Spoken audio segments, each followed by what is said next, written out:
posibilidad ng tagumpay o kabiguan, ng ligaya o lungkot. Kaya marapat lamang na tanggapin si Jesus bilang tagapagligtas at Panginoon. At matapos yun ay panariwain ang katapatan at paglapit sa Kanya bawat araw o day by day. Ang day by day ay naglalayong umalalay sa pang-araw-araw na pamumuhay. Narito po si Kuya Ed Lapis sa mensaheng pinamagatang What to do in times of grave trouble.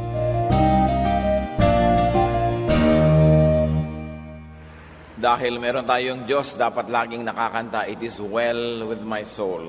Sometimes it is not always well with my pocket, with my body, with my surroundings, but with the Spirit of God in our hearts, we should never forget that it's always well with our soul. Si Habakkuk. Habakkuk was a prophet, and many think he was also a priest. At siya ay nagsulat, nabuhay, nagminister around 660 BC. Many scholars believe. Matapos nagkaroon ng maraming problema ang bayan, meron pang mga banta na darating pa mga ibang problema, at yan ngayon ang ating titingnan. What to do in times of grave trouble?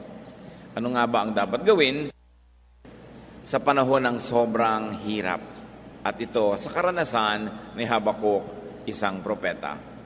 Panginoon naming Diyos, salamat sapagkat kayo di nagbabago kahit pabago-bago ang aming paligid. Kahit pabago-bago ang aming isip, kalagayan, kayo pwede namin sandalan dahil kayo permanente. You never change like shifting shadows. Forgive us our sins, O God. Cleanse us, make us whole. And right now we ask you to fill our hearts with your wisdom, with your peace. Teach us. Take us by the hand and guide us through this life.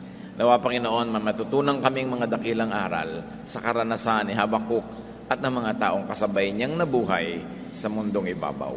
Let your Spirit prevail. Be our speaker, O God. Teach us, heal us, empower us. In the name of Jesus, your Son, our teacher and Lord, we pray. Amen. Sa Habakkuk 3:16, makikita natin ang sinabi nito ni Habakkuk nung marinig niya ang mensahe ng Panginoon. When I heard this message, I felt weak from fear, and my lips quivered. My bones seemed to melt, and I stumbled around. Nung malaman niya na hindi pa pala tapos ang paghihirap ng bayan at may mas matindi pang darating, siya ay nanlumo. Nangalos ang kanyang mga tuhod, nanginig ang kanyang mga labi, at nagkadapa-dapa siya sa paglakad. Isang poetic language na sinasabi sa atin na sobra siyang natakot, nawala ng lakas ng loob, ng hina. Now, this message was about a certain trouble. The message was also prospect of trouble to come. At sa buhay ng marami sa atin ngayon, pwedeng tama yon, and this message that can make us afraid could also be imagined trouble. Hindi lang naman yung talagang nangyari na ang nakakatakot, hindi lang yung tiyak na mangyayari pa, pati yung ini-imagine natin, iniisip, iniimbentong mga nakakatakot, nagpapahina rin ng loob. When faced with trouble and suffering, or the prospect of it, people can react like Habakkuk. People can grow faint, or fear. People can fear or panic. Yan naman ang talagang mas madalas nangyayari, bagamat hindi dapat lalo sa mga anak ng Diyos, pinanghihinaan ng loob, nangangamba at nagpapanik pag dumarating ang nakakatakot. How do we face such frightening situations in life? Kayo-kayo na ang mag-isip kung ano naman ang inyong kinakatakutan, nagpapapanik sa atin, nagpapahina ng loob. Ano man yon? How can we learn from Habakkuk? Habakkuk 3:1-19, isa po itong prayer na inaawit din, kaya parang tula kung basahin. This is my prayer. I know your reputation, Lord, and I am amazed at what you have done. Please turn from your anger and be merciful. Do for us what you did for our ancestors. You are the same holy God who came from Temam and Paran to help us. So ito isang dalangin. Sabi, ito po ang aking dalangin. Kilala ko po kayo. Alam ko ang inyong mga ginawa na para sa aming mga ninuno. At hangang-hanga ako sa inyong style. Palitan nyo na po ang ngit-ngit nyo. Palitan nyo ito ng habag. Huwag na kayong magalit sa amin, bagamat dapat. Pero habag na lang ang ibigay nyo sa amin. Gawin nyo po sa amin ngayon ang mga ginawa nyo sa aming mga ninuno.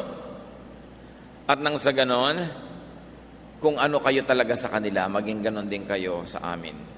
Isang napakahalagang mensahe, nakakapulutan ng aral kung paano haharapin ang problema, at yan ay pag-uusapan natin maya-maya. Ipagpatuloy natin. The brightness of your glory covered the heavens, and your praises were heard everywhere on earth.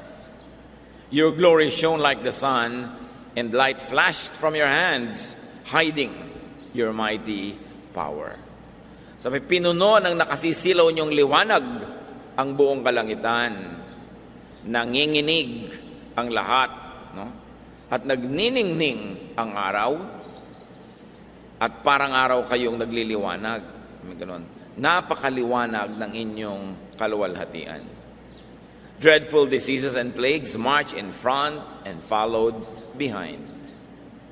Rumaragasa daw sa harapan at likuran ng Panginoon ang mga iba't ibang uri ng mga sakit. Nakikita natin ang kapangyarihan niya na magdala ng kagalingan at ganoon din ang karamdaman. At yun ay pwede niyang gawin kanino man. There's power and might and judgment that accompany the presence of the Lord. Verse 6, when you stopped, the earth shook. When you stared, nations trembled. When you walked along the ancient paths, eternal mountains and hills crumbled and collapsed. Binayayanig ang lupa sa inyong mga hakbang. Gumagalaw pa lang kayo, nanginginig ang buong sang sinukob. Ang bayan ay nanginginig, ang inyong titigan natatakot. Gumuguho ang mga matatandang mga bundok at mga burol sa inyo pa lamang na presensya. The tens of desert tribes in Cushan and Midian were ripped apart. Our Lord, were you angry with the monsters of the deep? You attacked in your chariot and wiped them out. Your arrows were ready and obeyed your commands. So may nagkakapilas-pilas ang mga tolda ng mga taga-Cushan at Midian, mga kalaban namin. Panginoon, nagalit po ba kayo sa mga halimaw, sa kalaliman?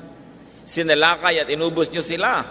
Ganoon. Pati ang inyong mga palaso, ang inyong mga ulos ay masunurin sa inyong kagustuhan. You split the earth apart with rivers and streams. Mountains trembled at the sight of you. Rain poured from the clouds. Ocean waves roared and rose. The sun and moon stood still while your arrows and spears flashed like lightning. So pinaghati-hati nyo ang lupa. Nilagyan nyo sila ng mga hangganan sa pamamagitan ng mga ilog at mga batis. Nangangatala mga bundok pag nariyan kayo. Bumuhos ang ulan, dumagungdong at umalsa ang mga alon sa inyong presensya.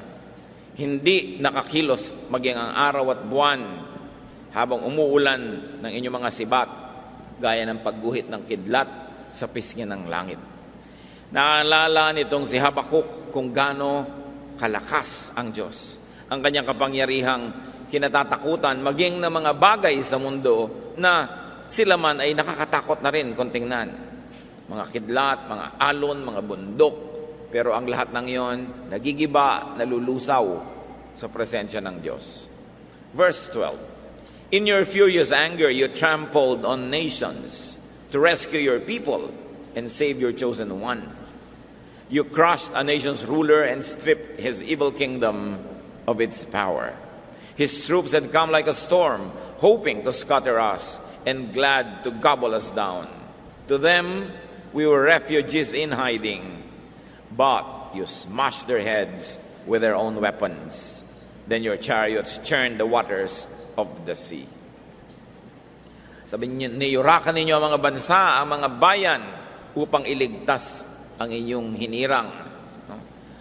At dinurog ninyo ang mga kapangyarihan ng kalaban. Sumugod kayo tulad ng ginawa nilang pagsugod sa amin at kami iniligtas. Sa kanila, refugees lang kami, mga taong walang lakas at lumilikas lamang, pero binasag ninyo ang kanilang mga bungo gamit ang sarili nilang mga sandata. Hinahalukay ng inyong mga sasakyang pangdigma, maging ang mga tubig ng dagat. Napaka-poetic language, makapangyarihan, makulay na mga pananalita na pawang isa lang ang sinasabi, makapangyarihan ang Diyos. Lahat ng kilala ng taong kapangyarihan at madalas na kinatatakutan, tulad ng dagat, ng mga bundok, ng hangin, ng araw, ng ulan, ng mga bituin, lahat ng mga nandito sa lupa at naroon sa langit, na tinitingala, hinahangaan ng mga tao, baliwala lahat yun pag samasamahin man sa isang kilos ng Panginoong Diyos.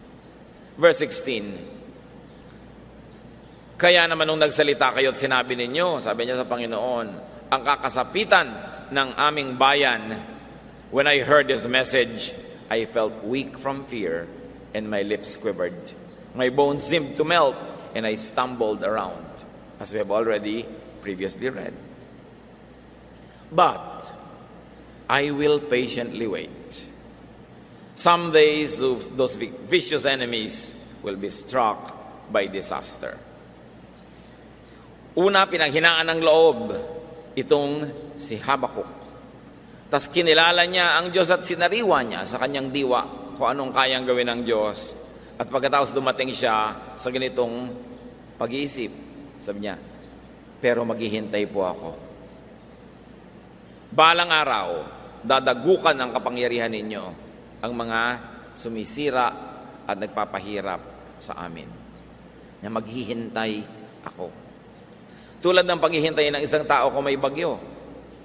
Nung araw po ang mga tao ay nakatira lang sa mga yungib, at pag may napakalakas na bagyo, nandun lang sila sa loob, inaantay nilang humupa ito, at pagkatapos doon, tsaka sila lalabas.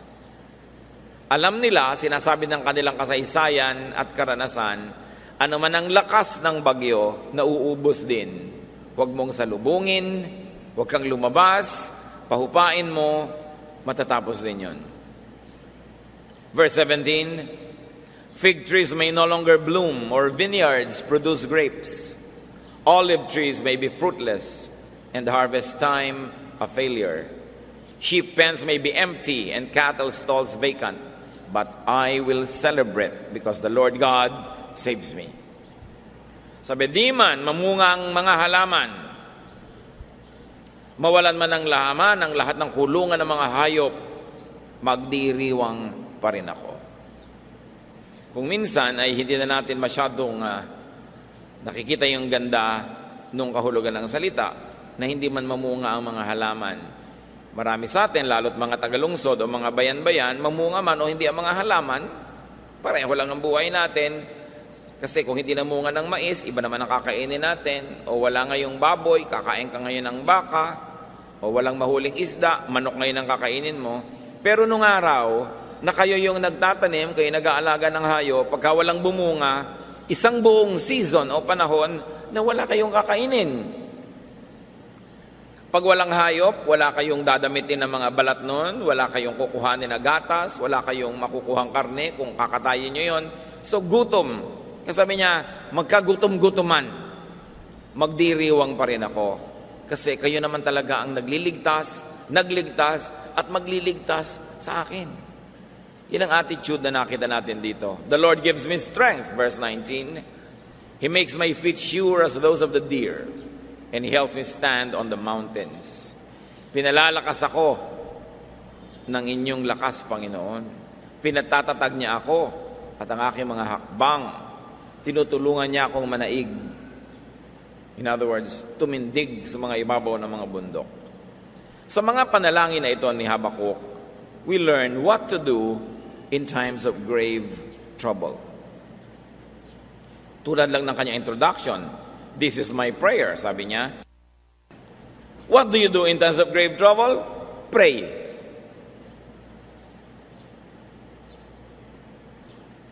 Manalangin. Yun lang ang pinakatama at kauna-unahang tama na pwedeng gawin pag may malaking problemang hinaharap o kaharap na. Sa halip na matakot, manalangin. Limitado lang ang oras natin sa buhay. Pag inubos nyo sa panalangin, mauubusan kayo ng oras para matakot. The law of impenetrability, only one thing occupies one place at one time. When prayer occupies your mind and your heart, no fear has any space to occupy it. So unahan ninyo, manalangin. Instead of worry, pray. Because if your mind is free, it will worry. Then get your mind preoccupied with prayer. Instead of stumble around, kneel and pray. Because prayer works. Sabi niya, I stumble around. Patumba-tumbat, padapa-dapa ako. Bakit naman kayo maglalakad sa kalagitnaan ng malakas na lindol? Di, dumapa kayo, hindi kayo matutumba. Lumuhod, mas mahirap itumba yon, at manalangin. Why pray? Because prayer changes situations. Alam natin na ang dalangin na kinalulugdan ng Diyos ay nagpapakilo sa kamay ng Diyos at maaaring maiba ang mga pangyayari. At kung hindi man maiba ang pangyayari, prayer changes your attitude. When you pray, you remember who God is. You remember what kind of God He is. When you pray, you remember to be humble and to be submissive to God's will. Because you remember who He is, your attitude changes. Prayer changes your emotions and your point of view. You begin to see things from the point of view of eternity. You begin to see things from the point of view of God. So dalawa ang dakilang pwedeng mangyari. Mabago ang sitwasyon at kung hindi man, mabago ang puso natin. Na matanggap natin yung sitwasyon, ang mahalaga lang naman yung attitude natin . Hindi naman mahalaga kung masarap o hindi masarap ang kinakain mo. Kasi kahit masarap ang kinakain mo, yung attitude mo, wala kang gana, wala ka rin gana. Kahit hindi masarap ang kinakain mo, yung attitude mo, ganado ka rin. So yung attitude, malaking bagay. Bagamat yung pagkain, malaking bagay din. Pero mas mahalaga kung ano yung nasa loob mo kaysa nasa labas. At ang pananalangin, pinapalakas. At kung kailangan baguhin, binabago ang ating loob. Prayer by itself is already a solution. Hindi man matupad yung ipinapanalangin mo, yung nagdasal ka lang, hindi mo binigyan ng oras yung nervyos, hindi mo binigyan ng lugar yung takot, lumapit ka pa sa Diyos, naalala mo pa kung sino siya, panalo ka na nun. Walang nananalangin na natatalo, kahit pa nga hindi matupad yung gusto niya. Kung matupad pa, kaya ka nga nananalangin para matupad yun . Sabi nga ni Lord, ask and it will be given you when you ask in faith.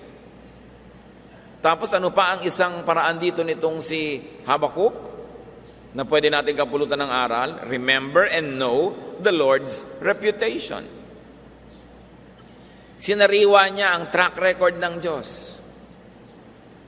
Lumingon tayo sa nakaraan kung hindi natin alam yung kinabukasan. The mere fact that you are still here today is already a promise that you will be there tomorrow. Because history repeats itself. Kaya sinasabi ng matatanda, ang hindi lumingon sa pinanggalingan, hindi makararating sa paroroonan. Hindi lang yun sa pagtanaw ng utang na loob, bagamat yun ang primary meaning nun. Ang hindi lumilingon sa nakaraan mo, sa nakaraan ng dealing at pakikitungo sa iyo ng Diyos, mahihirapang itpayapa ang loob sa pagharap sa kinabukasan. Paano ka makakarating sa future? Tingnan mo lang kung paano ka nakarating kung saan ka naroon ngayon. Sa kabila ng ating mga mali, mga pagkukulang, dalating pa na natin ang panahon na ito. Inalalayan pa rin at tinulungan pa rin tayo ng Diyos. Binigyan pa rin tayo ng mga malalaki o mumunting mga tagumpay.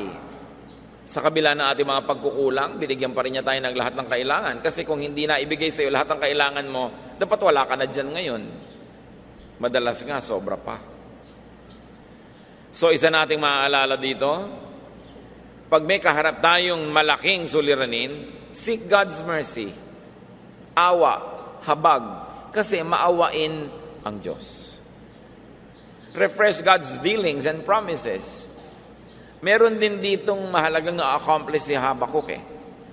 Pag sinasabi niya, ang bait-bait niyo po, ipinapaalala niya sa Diyos, bagamat hindi kailangan ng Diyos maalala yon, pero mahalagang maalala ni Habakuk na mabait ang Diyos at mahabagin.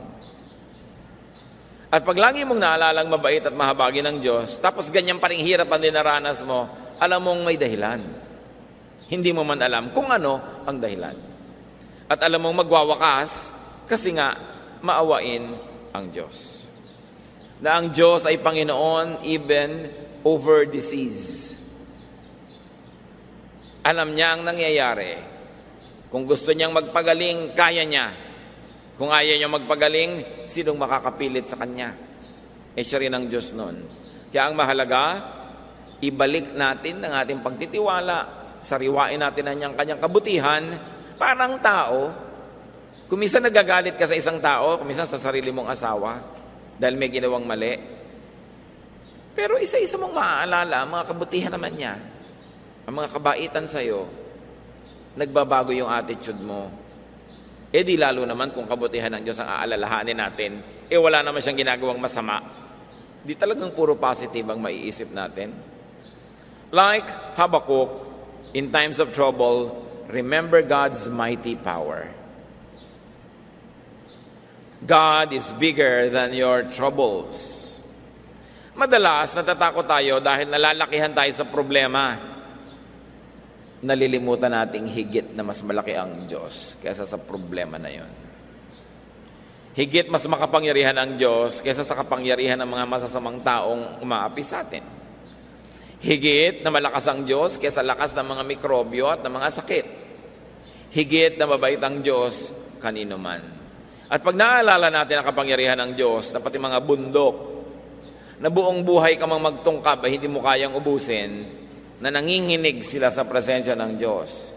Mga alon na kinakatakutan mo, lalo't nakasakay ka sa barko o sa bangka, na yung pala ay hinahalukay lang ng mga chariots ng Diyos yan. Pag dumadaan siya, papanatag ka pag naalala mo kung gaano ang kapangyarihan ng Diyos.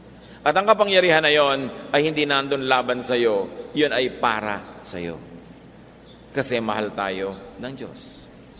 So you appeal to God's mighty power. Ask God to use His mighty power to help you. Refresh yourself on proportions. Pag nalalakihan tayo sa ating problema, isa lang ang nangyayari, we forget our proportions. Pag may maliit na bato at inilapit mo sa iyong mata at tinitigan mo, at pagkatapos tumingin ka sa buwan, mas malaki ang bato sa tingin mo. Pero hindi totoo yun. Mas malaki yung buwan. Inilalapit mo lang sa mata mo, nagmumukha tuloy yung malaki. Nagmumukhang maliit yung buwan kasi malayo. Yung isang building nga sa Makati, pwede mong ilagay sa palad mo pag nagpapalitrato ka eh. Kasi malayo, lumiliit. Alam niyo kung bakit lumiliit ang kapangyarihan ng Diyos? Kasi pinalalayo natin. Pero kung lagi kang lumalapit at inilalapit mo yon, yung maliit, nananatiling maliit, tulad ng mga suliranin, at ang kapangyarihan ng Diyos nananatiling malaki. It is a matter of perspective. So pagka bumibili ka sa tindahan, magkano itong sinturon? Sinabi sa yung 2,000. Ang mahal, perspective mo yun. Siguro, ang kinikita mo sa isang buwan, maliit lang, kaya nalalakihan ka doon. Pero kung meron ka mga milyon-milyon kinikita, sabi 2,000, sabi mo, alin yung dulo? Hindi po yung buong belt. Ang mura. Ano ba yung mura at mahal? Diba? Depende sa laki ng pitaka mo yan. So ano ba yung problemang malaki at maliit? Depende sa laki ng pananalig sa Diyos. So kung malaki yung pananalig mo, maliit yung problema mo. Hindi natin minamaliit, pero maliit. Kaya mahalaga, pinapalaki ang Diyos sa buhay. Mas malaki ang espasyo ng Diyos sa ating puso, mas malaki ang oras ng panalangin, pagsariwa sa Kanyang kabutihan, mas maraming pag-alala sa kagandahang loob ng Diyos, pagpupuri sa Kanya, nauubos ang panahon para sa reklamo. Lumiliit ang budget para sa mga nakakapagpahina ng loob. Kaya mga kapatid, didiin ko to, kung nalalakihan kayo sa problema nyo ngayon, hindi ko naman minamaliit, subukan nyo to, palakihin nyo ang Diyos. Lumapit kayo. Hayaan nyong lumapit sa inyong kaluwalhatian ng Diyos, liliit ang inyong mga suliranin. Kailangan tayong matuto kay Habakuk. And one of the things he did that we can do is to celebrate God's glory kahit ano paman ang kalagayan natin. Instead of mourning your defeat, try celebrating God's goodness. Let God and the God in you prevail. Mayroong isang katotohanan na dapat nating sariwain. The Spirit of God lives in us. We are the temple of the Holy Spirit. Yung Espiritu ng Diyos na nasa atin, kakambal, kasama natin, ipagdiwang nyo yon. Hayaan nyo siyang lumingning, lumiwanag, huwag nyong takpan, hayaan nyo siyang makita at liliit yung problemang nasa labas natin. We've got to celebrate the glory of God, and that God is not out there in the heavens, that God is in us. Kaya merong himalang nangyayari pag pinupuri nyo ang Diyos, umaawit tayo ng mga papuri, mga pasalamat. Why do you feel good? Because God is in you. At pag itinataas nyo ang Panginoon, kasama kayong tumataas dahil siya'y nakatahan sa ating puso. Pero pag yung Diyos ay pinapalungkot natin ng kasalanan, ng katigasan ng ulo, napapansin nyo bang lumulungkot din kayo? Na pag gumagawa tayo ng masama ay nagkakalap mo lamukot yung ating puso na parang nagkapipipiping papel? Kasi hindi nyo pwedeng palungkotin ng Diyos na hindi rin kayo lulungkot because God is in you. Kaya hindi nyo rin pwedeng purihin at pasalamatan ng Diyos na kayo man ay hindi sasaya because God is in you. Kaya yung taong palapuri, palaawit sa Diyos, palapasalamat, kahit ano nangyayari sa buhay niya, meron siyang kapayapaan, meron siyang katahimikan. That's why God wants us to worship Him. Because when we lift God up, inevitably, we also get lifted up because God is with us. Kung atin lamang lilinangin ang ating relasyon sa Diyos, payayamanin, patitibayin yon, pasasayahin natin ang Diyos, kasabay tayong sasaya. Kaya inuusig tayo ng ating budhi pagka hindi natin ginagawa ang tama. Kaya hindi pwedeng takasan ng Diyos Kasi kasama talaga natin. At kaya din naman hindi pwedeng wala tayong katulong, katuwang o pag-asa kasi kasama natin ang Diyos. Lagi, kahit nararamdaman nyo o hindi. Di ba may mga taong may mga karamdaman hindi nila alam? Di kasi nararamdaman. In a positive way, nandyan ang Diyos, pero ang pagkakaramdam natin sa Kanya depende kung gaano natin siya pinapansin. Pero nandyan siya lagi. Kaya pag may nagsasabi, Pastor, parang ang layo-layo po sa akin ng Diyos. Hindi totoo yun. Nandyan siya. Hindi mo lang binaguukulan ng pansin. Do not focus on what you are to the enemy, but focus on what you are to God. Yung mga nagkakaroon ng inferiority feeling, nagkakaroon ng mababang pagtingin sa sarili, lumiliit ang pagtingin sa sarili. Alam nyo kasi kung bakit? Tinitignan ninyo ang sarili nyo mula sa mga mata ng nangmamaliit sa inyo. Tinitingnan nyo ang inyong sarili mula sa panukat ng mga taong iniisip na sila ay mas malaki kaysa sa inyo. Pero dapat tinitingnan natin ang sarili natin kung paano tayo tinitingnan ng Diyos. Kasi siya yung lumikha sa atin. Siya yung nagmamahal sa atin. Siya yung naghihintay sa atin sa kabilang buhay. Siya yung kasama natin ngayon sa buhay na ito. Pag inalala lang natin kung anong tingin sa atin ng Diyos, babalik ang inyong self-confidence. At babalik ang respeto sa sarili. Kung minsan, dahil hindi tayo nire-respeto ng iba, paulit-ulit, natuto na rin tayo na huwag nang igalang pati ang ating sarili. Kasi tinitingnan natin ating sarili sa pananaw ng iba. Don't forget to look at yourself from the eyes of God, the God who cares, the God who loves, the God who values you. And like Habakkuk, in times of trouble, remember God's deliverance, His salvation and favor in the past. Ang dami nang lumipas. Ang dami nang nalampasang problema, hirap, sakit. Makakalampas muli. Remembrance of God's strength and God's promises gives us power and hope. Focus on God, not on the waves.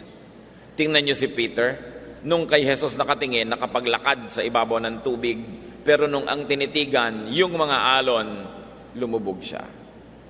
Pag lumulubog tayo, pinanghihinaan ng loob, nawawala ng pag-asa, isipin niyo kung saan kayo nakatingin. Baka sa mga alon na nakakatakot. Kailangan kay Jesus tumingin, the author, the finisher, and perfecter of our faith. Isa pa na napakahalagang matutunan sa panahon ng taghirap. Uso ang problema. Maraming kinakaharap ng mga suliranin. Wait upon the Lord.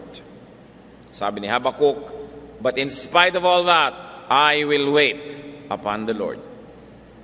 At dapat niyong sabihin, hindi pa tapos ang laban. Alam ko ang ending ng lahat ng labanan, panalo ang Diyos. Kaya panalo rin ako, basta nasa panig ako ng Diyos. Mukha lang talo ngayon, parang sa pelikula. Siyempre, yung bida medyo mabubugbog muna, mahuhulog-hulog, matatapak-tapakan, pero sa katapos-tapusan, siya rin ang magwawagi. Alam na natin ang ending ng lahat ng gulong ito, magwawagi ang Diyos. Kaya tayo, huwagi din. Ngayon, kung sa kalagitnaan, kahit alam mo ang ending dapat ng script, panalo ka, pero nagpatalo ka dahil pinanghinaan ka ng loob, natural, magmumukha kang talunan. Wait upon the Lord and wait patiently. Paano tayo naghihintay? Tulad nung mga sinauna nating ninuno. Pagka bumabagyo, nasa loob sila ng mga kuweba. Ang ginagawa nila, inuukan nila yung mga bato ng kuweba, nagdo-drawing sila ng mga hayop sa kanilang paligid, nagdo-drawing sila ng mga tao, ito yung nanay ko, ito yung tatay ko, na makikita natin sa mga petroglyph sa Angono, Rizal. 1,000 taon bago isinilang si Kristo, nag-ukado sa gilid-gilid ng mga batong ating mga ninuno. Nandoon sa mga kuweba sa Tabon, caves, ang mga ebidensya ng kabihasnan ng ating mga ninuno, more than 20,000 years old. Hindi sila nagsayang ng panahon habang nandoon sila sa loob ng kuweba at nakapag-iwan pa sa atin ang mga bakas na ngayon ipinagmamalaki ng ating lahi. Na ang pinakamatandang tao so far na nadiskubre is a Tabon man or is specifically woman. Na ang mga bahagi ng kanyang bungo, ang pinakamatandang bahagi ng katawan ng tao na ngayon ay alam ng buong daigdig. So hindi sila nagsayang ng panahon, nag-iwan sila ng mga bakas. Ngayon, naghihintay kayo ng deliverance, pagliligtas, pagpapagaling ng Diyos. Anong gagawin nyo habang naghihintay? Be productive. Keep busy. Naghihintay kang pagalingin ng Diyos, ilang linggo, ilang buwan kang nakaratay, nakahiga, nagpapagaling ng mga buto, halimbawa nagkabali-bali. O di mag-drawing ka rin. Magganchilyo ka, makakagawa ka siguro ng takip na isang buong malaking kama. Magsulat ka, gumawa ka ng mga tula. Pumunta ka sa kusina, ikaw maghiwa ng lahat ng lulutuin.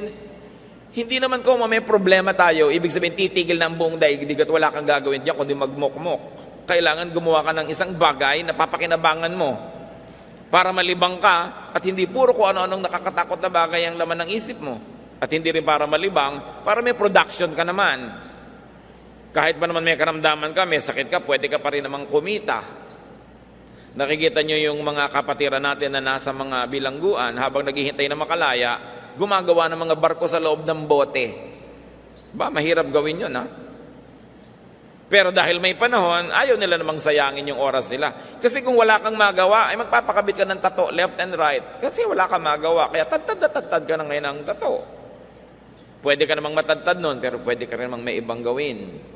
Kaya mga iba gumagawa ng mga mesa, mga silya, mga book cover, book holder. In other words, kapatid, liban nilang sobrang napakasama ng iyong pakiramdam at hindi ka na makakilos, kahit may problema ka, meron ka pang pwedeng gawin. Dapat mong gawin yon. Stay busy. Wait productively and fruitfully for your deliverance. Kailangan may ginagawa ang tao. In the absence of big things, small things become big to small minds. Pag wala kang malaking ginagawa sa buhay, lahat ng maliliit, lumalaki. Kaya kuminsan sa loob ng tahanan, maraming pinag-aawayan ng mga tao. Ang liit-liit na bagay, paano? Wala silang malalaking misyon. Wala silang malalaking mga hangarin sa buhay. Remember, size, smallness, or bigness is only a matter of perspective. And whatever is closest to your eyes, closest to your heart, will be the biggest. Kaya pinipili natin kung ano yung lumalapit sa atin. And in spite of troubles, learn from Habakkuk, celebrate God. Mahalaga na ipagdiwang lagi ang Diyos. You celebrate God and God's past record. Celebrate God in spite of the circumstances. Overcome troubles. How do you minimize troubles? By maximizing godly optimism and celebration. Anong ginagawa mo pag may kaharap kang malaking problema? Paliitin mo. Anong dapat gawin? Palakihin ng Diyos. Defy troubles. You want to torture troubles? Ignore them. Do not allow them to take away your cheer and your optimism and your hope. Minimize trouble by not acting troubled, by not behaving like a troubled person. Kumisa kasi nadadagdagan na ng overacting yan eh. Pag may problema ka kasi, akala mo entitled ka na talagang mamroblema, magluksa, at alagaan ka ng buong mundo. No. Yung problema mo, pag inilagay mo sa tamang lugar hindi naman talaga ganyang kalaki yan, pinapalaki mo lang. Kumisa sa kagustuhan mong iba ang lumutas, naghihina-hinaan ka dyan, kumisa sa kagustuhan mo nakahabagan ka, kaya paawa ka ng paawa sa mga tao. Gusto nyo ba yung kinakahabagan? Dapat hindi tayo nagpapaawa. Totoo, may nakakaawa kumisan, pero huwag yun i-dramatize. Meron mang nakakaawa tungkol sa atin, meron mang mahina tungkol sa atin. May natitira pa diyang malakas, may natitira pang maganda, mahusay, yun ang ilabas. Hindi natin dapat hangarin na laging kahabagan. Mas mabuting hangarin nating hangaan dahil sa ating sipag, hangaan dahil sa ating magandang halimbawa. At mabuti pa na tayo'y binabayaran dahil tayo nagtatrabaho kaysa nililimusan. Liban na lamang na talagang wala ka na magawa sa buhay, sa hina mo, sa mga physical infirmities mo, dapat binabayaran ka, hindi nililimusan. Papalitan mo ang itinutulong sa iyo ng tao ng paglilingkod, value for value, product for product. Lahat tayo meron pwedeng itinda. Oras, panahon, paglilingkod, skill, kahit anong edad natin. Huwag nating malakihin yung problema. Tuloy, pinoproblema tayo ng tao. Habang kaya natin, dapat meron tayong ginagawa. And you can do that only by patiently waiting on God. Defy troubles by not acting like a troubled person. At habang may bagyo, sumilong. Anumang bagyo, natatapos din. Mas malakas ang ulan, mas mabilis itong matatapos. Kaya kung pagkalakas-lakas ng ulan, ipagpasalamat mo na rin, sobrang lakas, hindi magtatagal. Alam nyo, kahit sa ulan ang nagtatagal yung tikatik na ulan, yung konti-konting patak, maghapon yun, naasahan mong gumaganon. Pero yung biglang buhos, biglang wala rin. Hindi kaya ng langit magpaulan ng walang tigil. Kahit yung ulan kay Noah, 40 days lang. Tumigil na rin. At hindi kasi Noah. Ilang araw lang yan sa buhay natin. Huwag tayong magdrama. Huwag nating palakihin ang problema natin. Maliitin natin. Doon tayo magtatagumpay. And do the right thing. Praise God, remember God, and always pray. Hang on in faith because our God loves us and our God is victorious. Ama namin sa langit, salamat dahil kayo Diyos na matagumpay. Kayo ang nakakaalam ng sitwasyon ng bawat isa ngayon dito. Kayo ang nakakaalam ng laki, bigat, hirap na dinaranas ng ilan sa amin. Pero ipaalala mo sa amin, Lord, mas malaki kayo kesa sa mga problema. Kayo hindi Diyos ng sakit, kayo Diyos ng kagalingan. Kaya hayaan yung matuto kami kung paano dadalhin sa yung paanan na aming mga karamdaman para yung pagka-Diyos nyo umiral, hindi yung takot namin at hindi yung Diyos-Diyosan ng sakit, Diyos-Diyosan ng problema dahil nagdiyos-Diyosan lang sila habang sumasamba kami sa kanila. Pero pag sila'y tinalikuran namin sa iyo kami humarap, nababaliwala ang kapangyarihan nila sa amin. Teach us this brand of faith, O God. Strengthen us. At sa aming mga kakapatiran na ngayon ay nakapahinga, walang hinaharap na malalaki mga problema, turuan nyo kaming maging sensitive, kind, and helpful to those who are undergoing grave situations. Magbulay-bulay tayo mga kapatid, humingi tayo ng lakas sa Panginoon kung tayo ang nangangailangan. At kung tayo ang binibiyayaan ngayon ng lakas, manalangin kayo kung sino ang inyong tutulungan. Bawat isang may hirap at mga kahinaan ay may katapat na lakas ng Diyos. At bawat isang binibigyan ng Diyos ng lakas ay may katapat na misyon na dapat harapin. Ama, turuan niyo po kami na sa hirap at ginahawa, sa kalusugan man o sa karamdaman, sa problema o sa kawalan ng problema, Diyos pa rin kayo lagi sa puso namin. Let's be silent before the Lord and let the Spirit speak to us privately.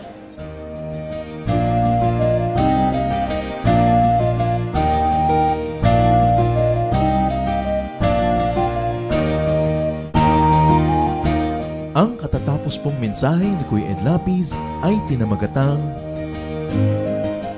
What to Do in Times of Grave Trouble.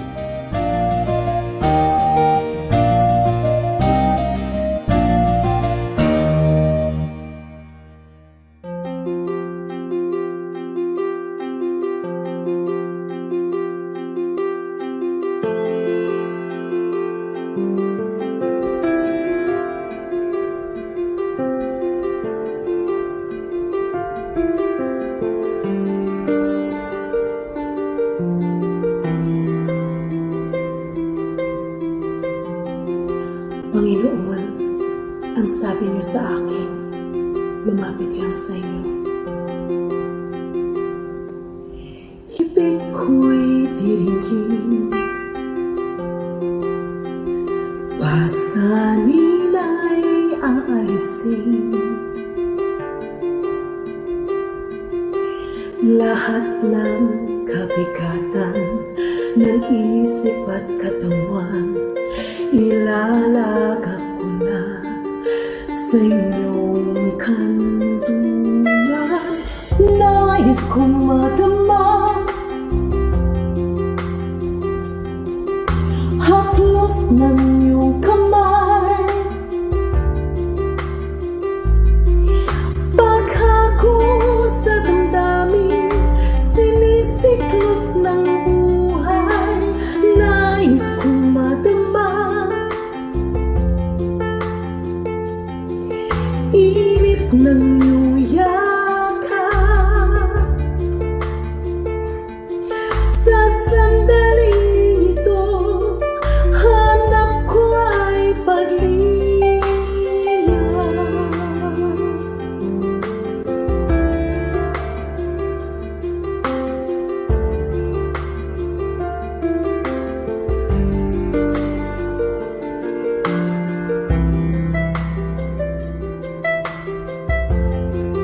Panginoon, tinatanggap ko po ang inyong paanyaya.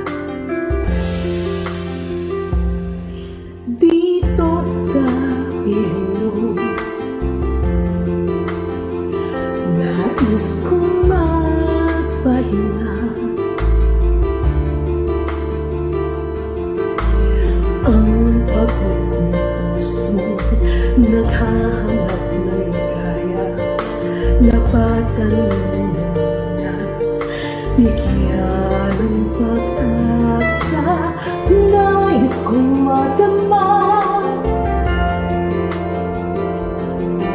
haplos ng iyong kamay, paghakot sa damdamin, sinisiklot ng buhay. Nais kong madama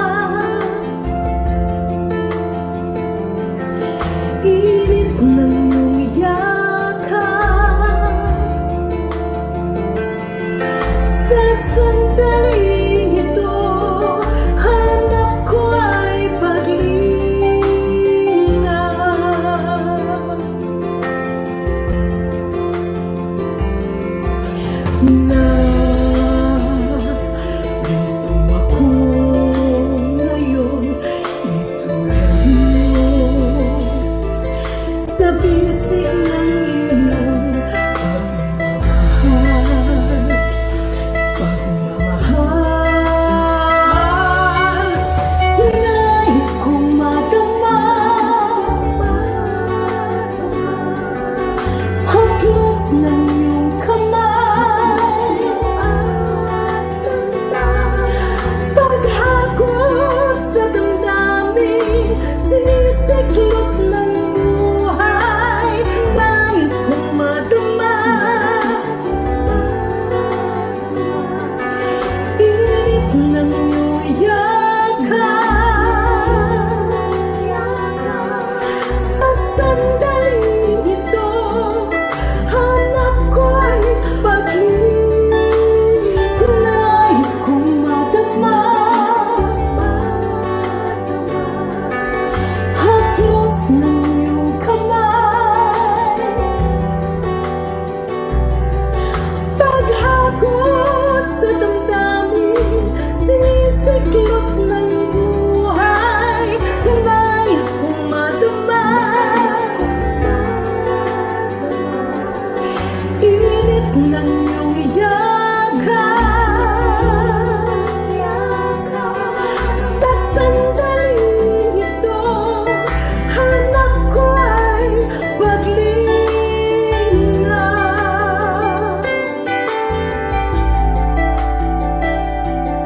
Sa sandaling ito, hanap ko ay paglinga.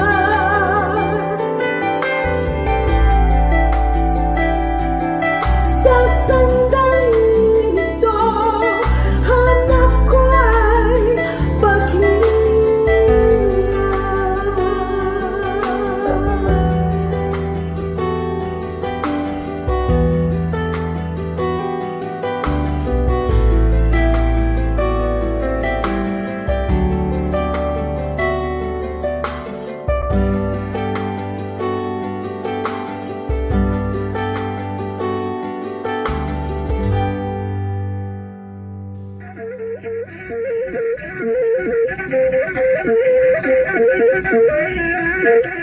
Mayaman sa hiyas ang ating bayan, at isa sa hiyas na yan ang musika.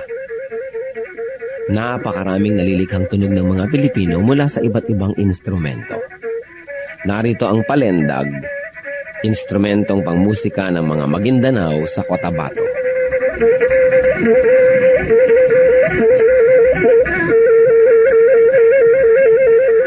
Ang palendag ay yari sa isang manipis na buho na may 2 sentimetro ang bilog at 10 sentimetro ang haba.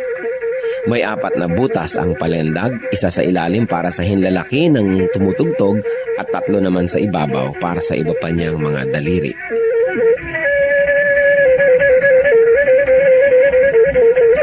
Inukaan ang isang dulo ng buho upang lumapat ito sa labi ng manunugtog habang siya'y umiihip.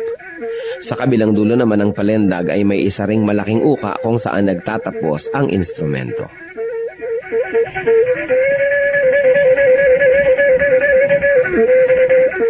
Ang pagtugtog ng palendag ay pawang improbisasyon ng manunugtog. Wala siyang sinusunod na sukat o ritmo at ang pagtugtog ay pagpapahayag niya ng kanyang nadarama, lalong-lalo kung siya'y nagliligaw o nagpapahinga.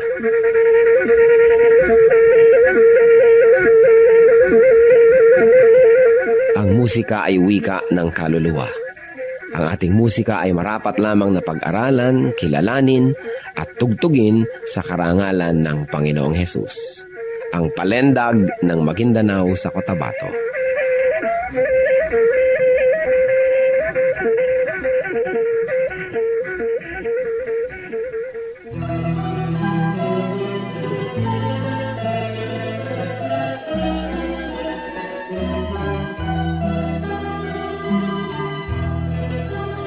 O Diyos, kayo'y aming pupurihin. Marapat na ito'y aming gawin.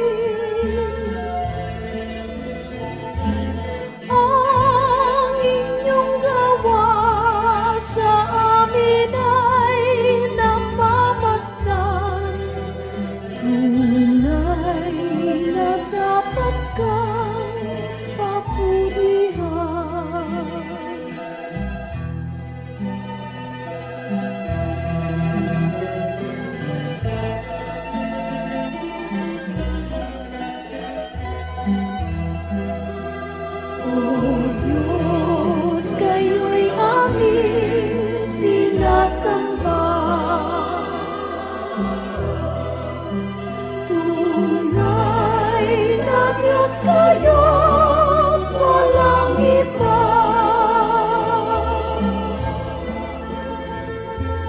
Ang inyong likha ngayon'y nangangayo Papa, ay buhin mo, O Diyos, kay dakila.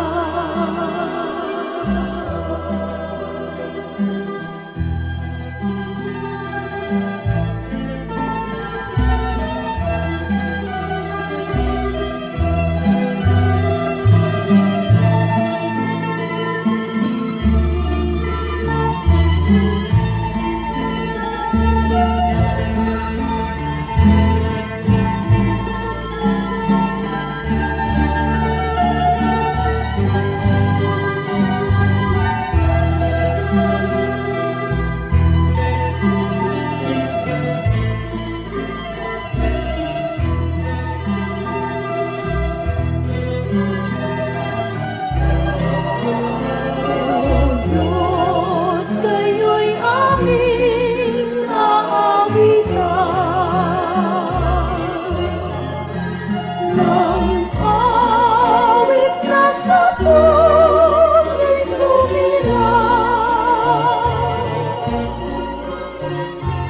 awit ng papuri at awit ng paggalang, sa inyo ay amin ang nilalaan. Sa inyo ay amin ang nilalaan.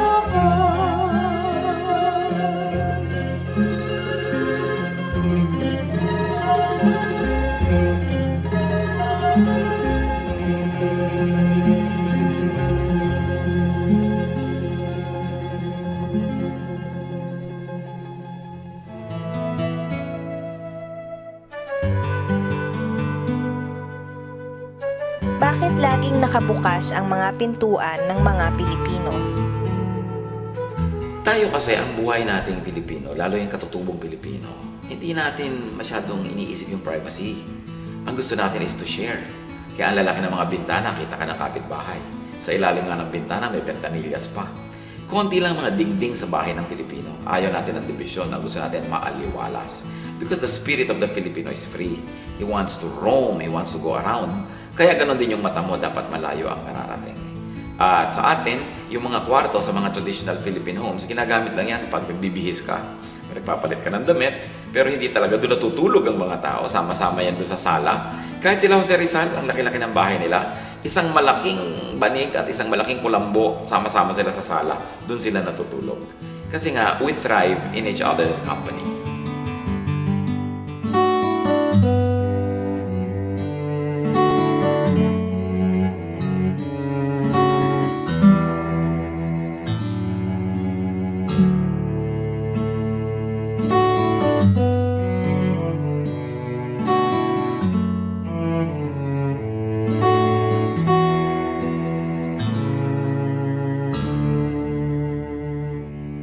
Aking damdamin, di mapalagi, at ang isipan ay laging nagaw. Di mawawari ang buhay palagi, kahit itama ay hindi sapat. Nais kong itamang lahat, ngunit iabot at di sapat. Jesus, kailangan kita. Jesus, hindi mangangamba. Jesus, pag-ibig niyo'y iba di mapapantayan, kahit nasiman. Jesus, kailangan kita. Jesus, sa'yo'y hindi mangangamba. Jesus,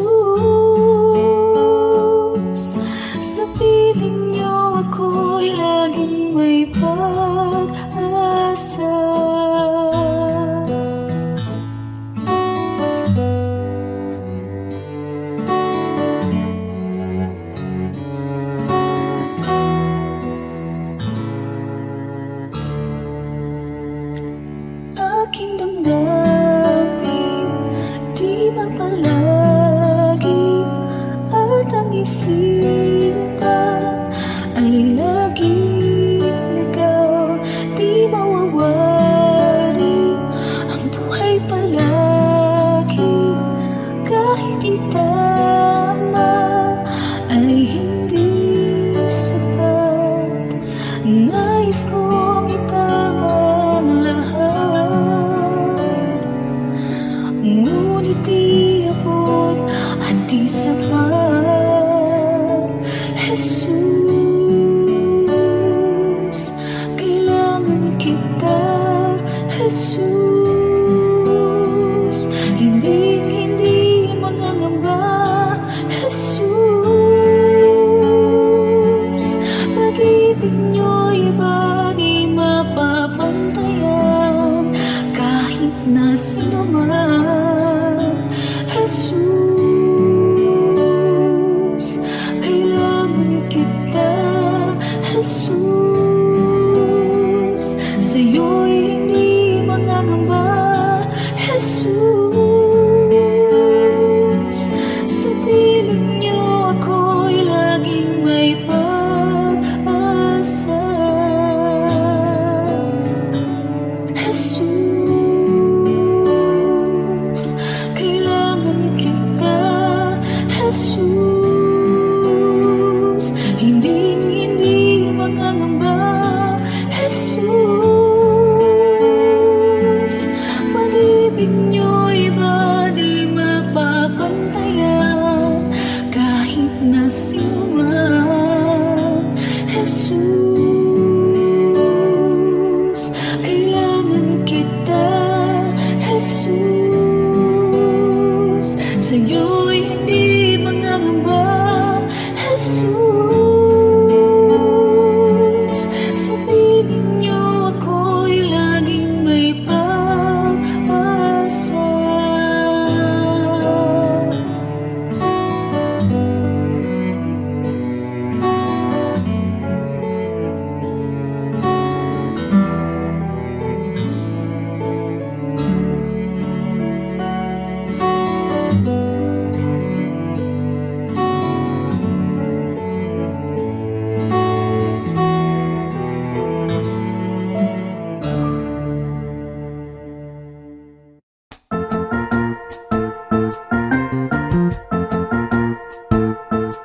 Oras na po para pansamantalang magpaalam ang programang Day by Day. Tayo po'y magsama-sama tuwing ika-6 hanggang ika-7 ng umaga, araw-araw. Magandang umaga po at mabuhay ang Panginoong Hesus!